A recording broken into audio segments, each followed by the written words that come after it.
Hi, and welcome to my Methods of Inquiry final presentation. So, a little bit about me. I'm a freshman, I'm an art and design major, hopefully a minor in digital studies, and a certificate in marketing and sales through the Ross School of Business. So, the first project we had was the plant iteration. My ideas were drawing, photography, sculpture, writing, and cut paper. The initial thing I jumped to was definitely drawing and probably writing because those are what I'm most comfortable with. Next, the cut paper, then the photography, and lastly, sculpture. I wasn't that excited to do a sculpture, but I figured it would be a good additional piece to add for some variety. So, unfortunately, I don't have all the pictures, but I do have the photography and the writing. The photography, my goal was to isolate the plant and put it against a plain background, so it was only about the plant, really. And I think that was successful. The drawing was sort of dramatic and a little ironic because it was from, not the drawing, the writing was ironic because it was from the plant's point of view. And I think people definitely liked the fact that it was over dramatized for being a plant. So that was successful. Next, the cut paper. I used blue watercolor printed paper for the background and sparkly colored paper for the soil. And I used different parts of pieces of construction paper and other patterned paper to make the plant and the roots. And I liked the message behind it, how it read growth with the words, how I cut out letters. My most successful out of this project was the drawing. I used colored pencil and black paper, and I used green and blue pencil, and it really created a vibrant plant on the paper, and I really thought that sort of popped and people enjoyed it.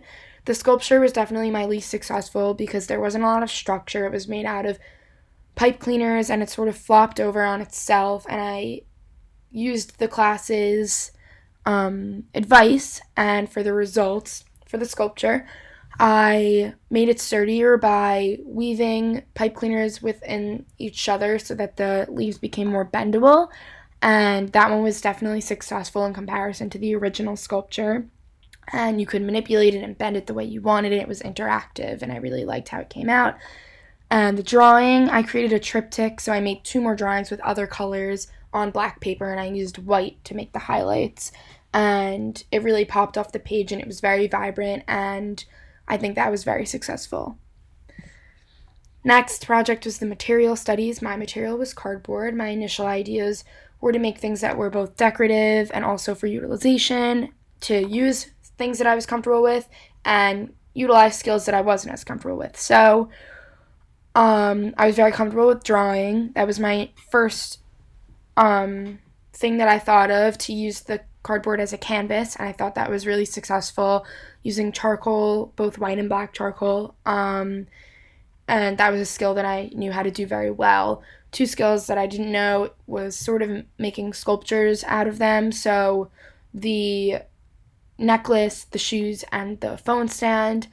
I think the shoes and the necklace were probably the least successful ones because there's a lot more I would have liked to add to them. The shoes, I would have liked to make them thicker. The necklace, I probably would have liked to make it a cardboard chain all the way around. The phone holder was very successful. It came from an idea in which I was in my dorm room, and I knew that I needed something to hold my phone up, and I've actually used this a couple times when I was on FaceTime with people, and I think that it was successful overall. And the class favorite was the skateboard with the shredded pieces of cardboard. That one I got to utilize all different types of skills, and I really enjoyed making that one. Overall, it was my least favorite project, I think, because cardboard is pretty hard to use and hard to manipulate, and I wasn't thrilled about getting cardboard, but I think I worked well with it. Next was the material collaboration. So the 4 materials that we had was cardboard, tracing paper, tinfoil, and wax-coated rope. The process that I had with my group, we wanted to utilize the fact that we were all women, and sometimes with art it's easy to make assumptions when looking at an artist's work, deciding if the artist is male or female. So we wanted to use fashion and create something that was unisex, where you can't make assumptions on the gender of the creators. I think we worked very well together in unison. We all got to use each other's materials. We weren't all constricted to our own materials, and we got to share what we learned with each other about the materials. The results, we made a pair of jeans from an older recycled pair of jeans. We cut out patches and filled those patches with our different materials. Each patch was a different texture and different utilization of different materials. No patch was the same as another one on the pants. I think it was really fun to get to work with other people in my class and learn about their process with their materials and get to learn the ways to use them. This was definitely my favorite and I think overall most successful project. I think it was really creative the way that we configured the patches together to make sort of this dynamic fashion statement. And we really achieved our goal and we worked extremely well together.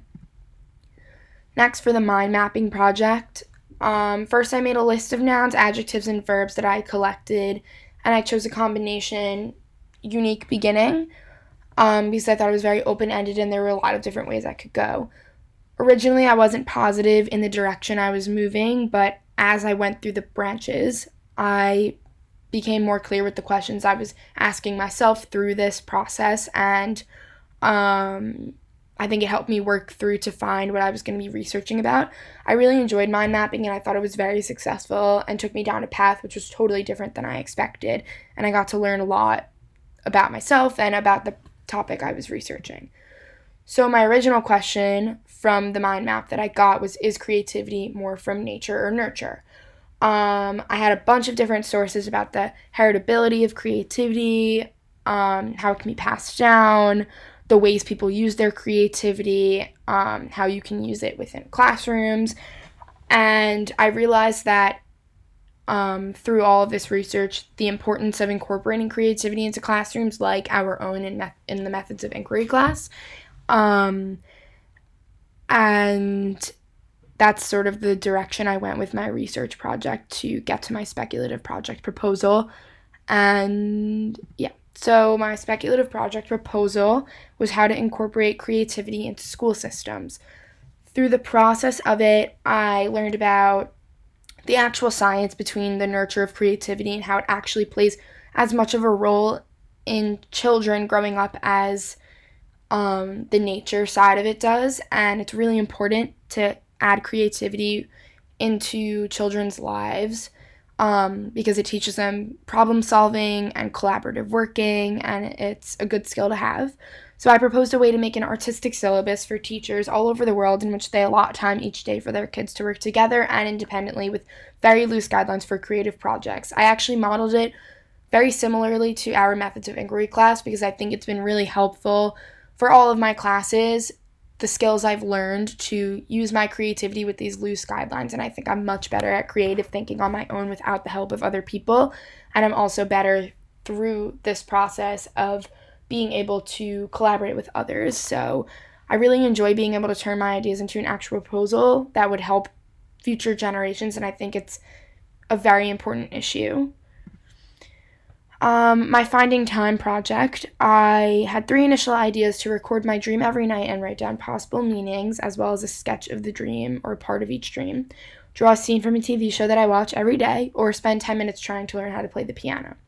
So I decided to record my dreams and the meanings and draw them for 50 days because sleeping and dreaming is something you do every day and you can't really control it. So here I have put together all 50 dreams, their meanings, and sketches from each one. Some dreams were really basic, like making cookies, or one dream I had 2 mouths on my face. I had no idea what it meant. Other dreams were really in-depth and had really deep storylines and felt like they went on for the entire night. Sometimes I had 5 or 6 dreams in one night. Sometimes I couldn't even remember my dreams until much later in the day. I think that this project definitely helped me become way more analytical, and I was able to understand myself better and the things that affect my subconscious, and it was really interesting working through my dreams and seeing how they affected each other, how it went on through the different parts of my life from before quarantine started to this time in quarantine to the end of the semester with all the stress coming up. It was really interesting to see what occurred through my subconscious. And in conclusion about this class, It was very different from all of my other classes, considering the structure was much more loose and I could use my creativity in the way I wanted without guidelines, or very loose guidelines, I guess. Because I'm definitely a type A personality, and this class definitely helped me to be less rigid, and use my skills and new skills to create things without a rigid structure, which I think was really enjoyable. And I really enjoyed getting to see the amazing things that my classmates had created also. Um, so, yeah, and this class definitely inspired me to be more creative on my own time and look deeper and analyze my work more.